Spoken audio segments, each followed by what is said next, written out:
The Thar Desert, an unforgiving landscape of shifting sands and fierce sun. Yet, beneath this harsh exterior lies a vibrant, indestructible soul.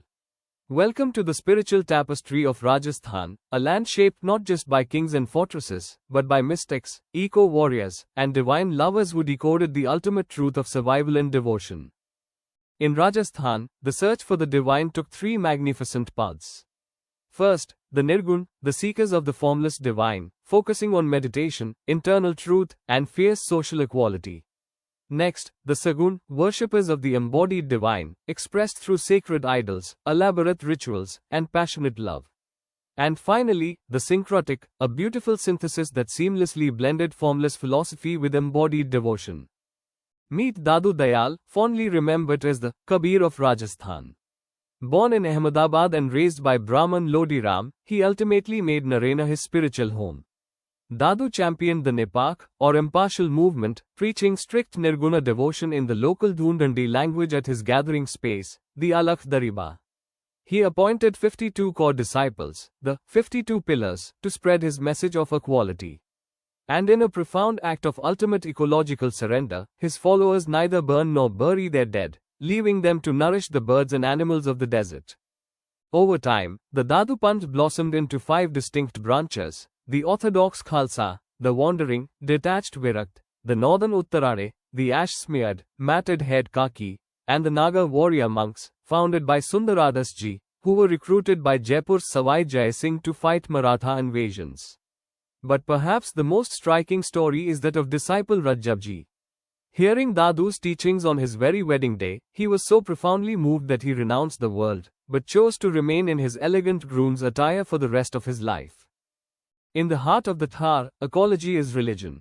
At Muqam in Bikaner, Jam Bhoji founded the Bishnoi sect, codifying 29 strict sermons.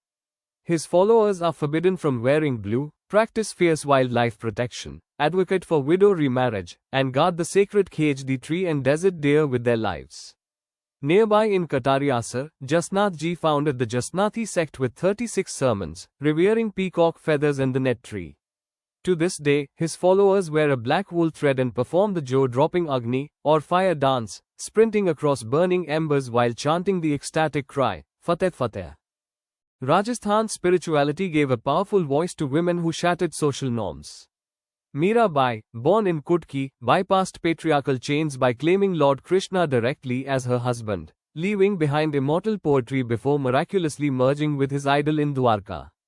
Then there is Rana Bai, the second Mira from Harnavar, who fiercely protected the Jodhpur Maharaja Abhay Singh through her spiritual power. And in the south, Gavri Bai, the Mira of Wagar, whose absolute devotion moved the Maharaval of Dungarpur to build the exquisite Bal Mukund temple solely in her honor. Devotion to Krishna manifested in diverse, fascinating ways. The Vallabh or Pushtimargi sect centered in Nathdwara worships Krishna's child form. Their temples, called Havelis, gave birth to the rich Haveli Sangeet and world-famous Pichhawai paintings. In Salimabad, the Nimbak sect uniquely honors Radha as Krishna's official wife, dominating the Shekhawati region. Meanwhile, the Charandasi sect worshipped Krishna as a divine friend, wearing distinctive yellow clothes. Intriguingly, their founder, Charan Das Ji, accurately predicted Nadir Shah's brutal invasion of India in 1739. The Ramsnehi sect brought an entirely unique vision of Ram, worshipping him not as a king's son, but as the formless, universal divine.